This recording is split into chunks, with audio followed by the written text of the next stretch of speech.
बिस्मिल्लाहिर्रहमानिर्रहीम। अस्सलाम वालेकुम प्यारे दोस्तों, आज हम आपको एक 18 साल के लड़के के बारे में बताने वाले हैं जो कब्रिस्तान की तरफ से गोश्त लेकर जा रहा था।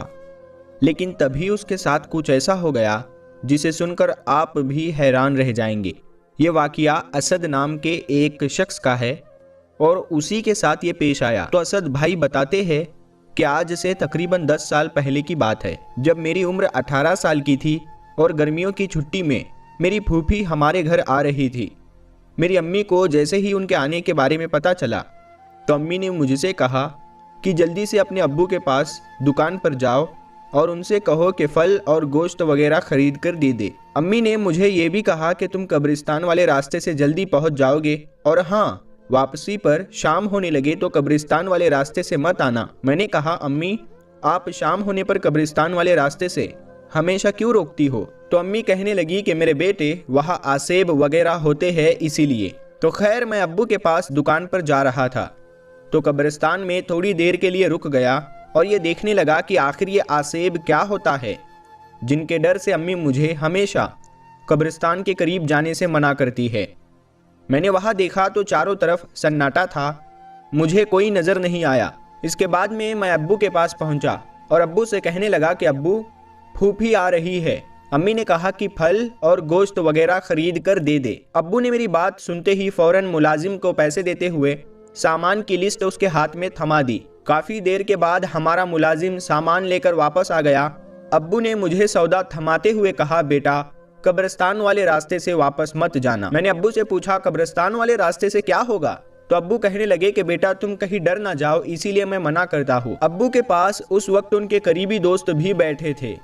अब्बू की बात पर वो हंसते हुए बोले, भाई बरखुरदार, तू तो हमारा शेर जवान है और फिर इसका नाम भी तो शेरों वाला है, भला इससे आसेब क्या कहेंगे? अब्बू ने उनसे कहा, यार मेरा एक ही एक लौता बेटा है, अपनी तरफ से तो एहतियात जरूरी है ना। और फिर अब्बू ने मुझसे कहा, असद बेटा, जल्दी घर पहुंचो। इसके बाद में घर की तरफ मैं चल दिया। जब मैं दुकान से चला तो मेरे दिल में ख्याल आया कि आज क्यों ना उस चीज को देख लूं जिसकी वजह से अम्मी मुझे कब्रिस्तान वाले रास्ते से आने से मना करती है। और फिर क्या था, मैं कब्रिस्तान की तरफ चल पड़ा। कब्रिस्तान वाले रास्ते से घर पहुंचने में 7 से 8 मिनट लगते थे, जबकि दूसरे रास्ते से 20 मिनट लगते थे। जब मैं कब्रिस्तान वाले रास्ते पर पहुंचा तो एक बार फिर आसेब वगैरह का जायजा लेने के लिए खड़ा हो गया। इधर उधर गौर से देखा तो हर तरफ सन्नाटा था। मैं जोर जोर से हंसा और घर की तरफ चलने लगा। अभी मैं जाने ही वाला था कि मेरे दिल में ख्याल आया, एक बार फिर से देख लिया जाए, क्या पता अब कोई आसेब वगैरह नजर ही आ जाए। मैंने फिर से पीछे पलट कर देखा, मगर पहले की तरह सन्नाटा फैला हुआ था। मेरे अलावा कोई और वहां मौजूद नहीं था। मैं दिल ही दिल में बड़ा खुश था और सोच रहा था कि घर जाकर अम्मी को बताऊंगा, आज मैं कब्रिस्तान वाले रास्ते से गया और वापस भी आ गया, उसी रास्ते से आया हूँ, वो भी गोश्त लेकर। मैं ये सोचते हुए घर में दाखिल हुआ और अम्मी को आवाज दी, अम्मी जान, आप कहाँ है? अम्मी के जवाब से पता चला कि वो किचन में हैं। मैं किचन में दाखिल हुआ और अम्मी को सौदा देते हुए कहा, अम्मी, मैं अभी कब्रिस्तान वाले रास्ते से आया हूँ और वो भी अकेला। आपने तो मुझे हमेशा ही बुद्धू बनाया है कि जिन भूत और आसेब होते हैं। ये सुनकर अम्मी ने मेरी बात काटते हुए कहा, बाकी बातें फिर सुनाना, पहले गोश्त लेकर आओ, वो तो तुम भूल ही गए। मैंने अम्मी से कहा, अम्मी, गोश्त भी थैली के अंदर मौजूद है। फिर मैं थैली चेक करने लगा। इस दौरान मेरा जिस्म कांपना शुरू हो गया। मुझे शदीद पसीना आया और ऐसा महसूस होने लगा जैसे मुझे बुखार हो रहा है। और फिर मैं सहन में पड़ी चारपाई पर जाकर गिर गया। जब मेरी आंख खुली तो मैंने खुद को किसी बाबा जी के आस्थाने पर पाया। मेरा सर अम्मी और पाँव अब्बू की गोद में थे। फूफी के हाथ में तस्बीह थी और उनके बच्चे मेरे आसपास खड़े थे। मैं ये तमाम सूरत हाल देखकर बहुत ही परेशान हुआ और मैंने अम्मी से पूछा, अम्मी, मुझे क्या हुआ है? अभी मैं अपनी अम्मी के साथ बात ही कर रहा था कि कमरे में अब्बू के दोस्त दाखिल हुए। उन्होंने सलाम करते हुए अब्बू से कहा, भाई, अब असद का क्या हाल है? अब्बू ने कहा, बस अभी होश आया है। इतने में एक और शख्स कमरे में दाखिल हुआ और कहने लगा, आपके लड़के को होश आया या नहीं? बाबा जी पूछ रहे हैं। वो कह रहे हैं कि अगर होश आ गया हो तो लड़के को लेकर हुजरे में आ जाए। अब्बू और उनके दोस्त ने मुझे सहारे से खड़ा किया और जो बाबा मेरा इलाज कर रहे थे उनके सामने ले जाकर बिठा दिया। मैं ये सब सूरत हाल देखकर बहुत परेशान हो रहा था। तावीज वाले बाबा ने अपनी लाल जलाली आंखों के साथ मुस्कुराकर पूछा कि क्या आज के बाद भी तुम कोई ऐसी हरकत करोगे? मैं उनके सवाल पर और भी परेशान हो गया कि आखिर ये मुझसे ऐसा सवाल क्यों कर रहे हैं। मैंने आखिर ऐसी कौन सी गलती कर दी है? मैं तो खामोश रहा, लेकिन अब्बू ने जवाब दिया, बाबा साईं, अब तो सवाल ही पैदा नहीं होता। इसके बाद बाबा साईं ने अम्मी से कहा कि तावीज़ का नागा मत करना। अब आप लोग अपने घर जाए और कोई भी वजीफा शुरू करने से पहले बिस्मिल्लाह का कड़ा अपने सीधे हाथ में जरूर डाल लेना, जो मैं आपको दे रहा हूँ। अब्बू ने बाबा साईं से बड़ी हैरत से पूछा, बाबा जी क्या कोई वजीफा मुझे भी करना है? तो इस पर बाबा साईं मुस्कुराकर बोले, अगर तुम वजीफा ना ही करो तो अच्छी बात है, मैं तो बस एहतियात के लिए कह रहा हूँ। अब तुम लोग जा सकते हो। जब हम लोग घर पहुंचे तो मैंने अम्मी से पूछा, अम्मी ये सब क्या चल रहा है? अम्मी ने मेरे सवाल पर मुझसे कहा, असद तुम्हें कुछ भी याद नहीं कि उस दिन तुम्हारे साथ क्या हुआ था? मैंने कहा, अम्मी आप किस दिन की बात कर रही है? आप और ये बाबा जी और बकरे का सदका वगैरह, यकीन करें मुझे कुछ भी याद नहीं आ रहा।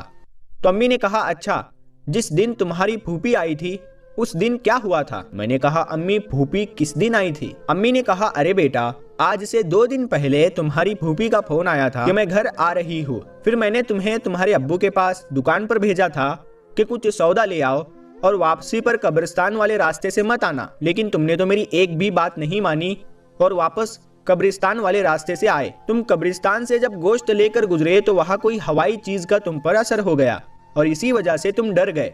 मैंने कहा, अम्मी आप यकीन करें मुझे कुछ भी याद नहीं है। तो फूफी ने मेरी बात को काट कर कहा, असद तुम्हें कुछ भी याद करने की जरूरत नहीं है। फिर उन्होंने अपने आप को कोसना शुरू कर दिया, हाय मेरे बच्चे को मेरी वजह से अगर कुछ हो जाता, काश मैं ना आती तो कितना अच्छा होता। इस पर अम्मी बोली, बाजी आपकी इसमें क्या गलती है? बस अल्लाह का लाख लाख शुक्र है कि मेरे बेटे की जान बच गई। 2 दिन तक फूफी हमारे पास रहकर वापस चली गई।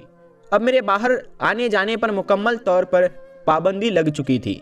अम्मी और अब्बू मेरे मामले में बहुत ज़्यादा एहतियात करने लगे और मैं बड़ा परेशान था कि मेरे गले में काली डोरी और चमड़े की तावीज़ आखिर क्यों डाला गया है। मेरे साथ ऐसा पहली बार हुआ था।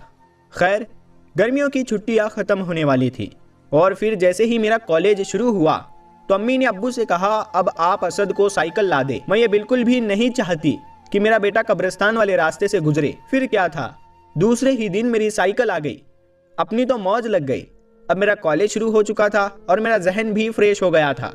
एक दिन कॉलेज से वापसी पर मैं एक किताब की दुकान पर रुक गया और किताबें देखने लगा। इस दौरान मैंने वहां पर पढ़ी एक किताब देखी जिस पर लिखा था 40 दिन में आमिल बने। मैंने कहा, भाई वो काली किताब कितने की है? दुकानदार ने कहा 20 रुपए की। मैंने 20 रुपए देकर आमिल बनने वाली किताब बैग में डाली और घर की तरफ चल पड़ा। घर जाकर मैंने अपने कमरे में छुपकर उस किताब को पढ़ना शुरू कर दिया। उसमें लिखा था 40 दिन में जिन भूत और आसेब को अपने काबू में करे। अब मेरे दिल में बदले की आग जल रही थी कि जिस आसेब की वजह से मेरी गर्मियों की छुट्टियां खराब हुई उसको मैं जरूर अपने काबू में करूंगा। बस फिर क्या था, मैंने अमल शुरू कर दिया। रोज रात को अम्मी अब्बू के सो जाने पर मैं तकरीबन रात को 1 बजे के करीब उठकर अमल शुरू कर देता। अभी मुझे 10 दिन ही हुए थे कि अमल के दौरान मैंने बहुत गर्मी महसूस की।